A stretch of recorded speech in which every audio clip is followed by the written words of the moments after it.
27 জুলাই শনিবার রাতে রাধিকাপুর থেকে কলকাতাগামী রাধিকাপুর এক্সপ্রেস ছাড়বে 2 ঘন্টা দেরিতে।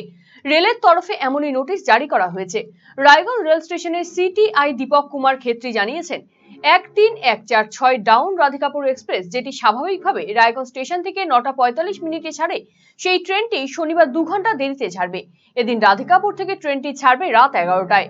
রায়গঞ্জ স্টেশনে এসে পৌঁছবে রাত 11:30টায়। কারণ শনিবার রাতে নৈহাটি ব্যান্ডেলে ট্রাফিক ব্লক থাকছে।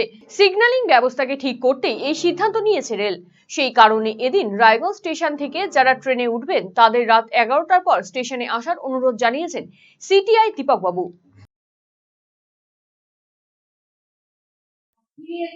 হ্যাঁ, রায়গঞ্জে যে গাড়িটা যায় কলকাতার দিকে 13,146 ডাউন, সেটি রায়গঞ্জে 9:35-এ ছাড়তো, 9:45-এ ছাড়ে। সেটি 2 ঘন্টা রিশিডিউল করা হয়েছে। রাধিকাপুর স্টেশন থেকে সেটি আজকে রাত্রি 11টায় ছাড়বে। আনুমানিক রায়গঞ্জে 11:30টায় এটা আসবে।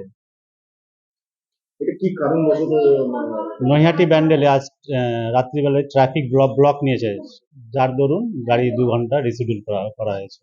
যাত্রীদের উদ্দেশ্যে কি বলবো? যাত্রীদের উদ্দেশ্যে বলবো, আপনারা 11টার পরে রায়গঞ্জ স্টেশনে আসুন, অযথা আগে আসলে বসে থাকতে হবে।